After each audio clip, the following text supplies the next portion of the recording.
Sino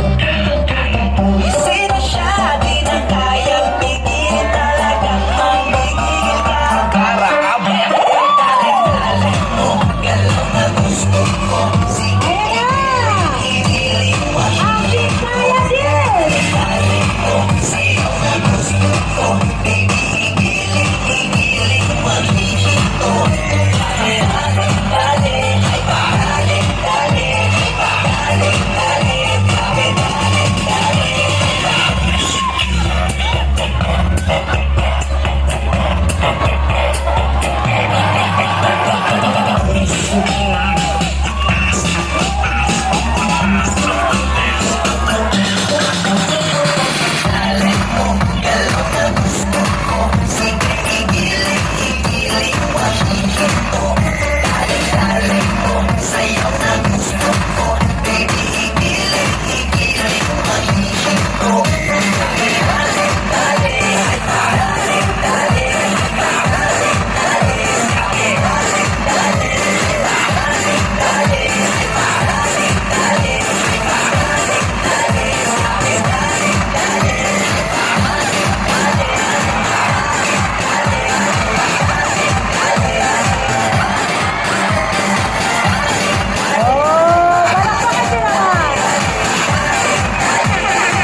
Muli palakpakan natin, Councilor Steve De Asis, ang number 7 sa balota.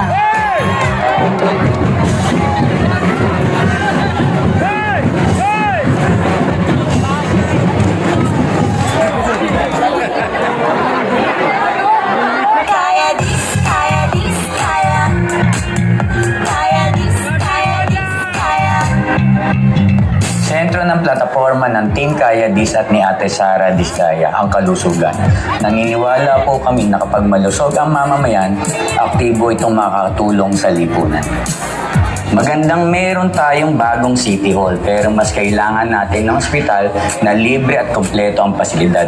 Dahil sa dami nating pasyente, through Smart City Digitalization, magkakaroon tayo ng isang database kung saan makikita mo ang detalye ng bawat pasigenyo na naging pasyente o nagpakonsulta. The moment na sinilip ng isang doktor ang pangalan mo sa database, alam na kung saan ang naging sakit at treatment mo para yung mga susunod nilang hakbang mas madali na. We should also make sure that all Pasigueños magkaroon ng capacity na magpa-check up. Ayaw na ayaw ni Ate Sara na mayroong namamatay na hindi man lang nakakakita ng doktor. Ito po si Konsehal Junjun Concepcion, kalusugan sa bawat mamamayan. Kaya dis. Kaya dis, kaya dis, kaya. Kaya dis, kaya dis, kaya. Siya ang pasigasig umaksyon ng Barangay May Bunga. Dating kapitan at 2 terminong naging konsihal ng lungsod ng Pasig. Inyong minahal at inyong pinagkatiwalaan dahil sa tapat at mahusay na paglilingkuran. Ang magbabalik serbisyo, nakikita, nararamdaman, nagtatrabaho ang number 6 sa balota, Councilor Junjun Concepcion!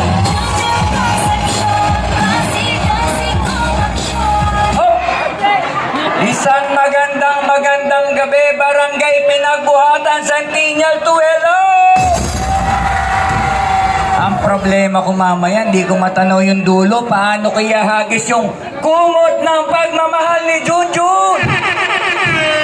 Anyway, una sa lahat ho, maraming salamat sa pagbibigay po ng oras sa Team Kaya Dis, sa ating mga kaibigang presidente, mga opisyales, maraming salamat sa 44 days po na kayo po ay kasama namin sa kampanya.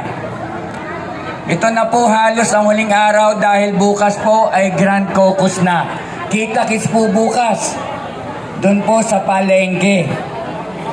Anyway, gusto kong munang simulan po ni Konsehal Junjun ang isang pasasalamat po sa Barangay Pinagbuhatan. Dahil 2016, 2019, pinagkatiwalaan niyo po ako, binuhat niyo po ako sa Barangay Pinagbuhatan. Maraming salamat po. At ngayon po ay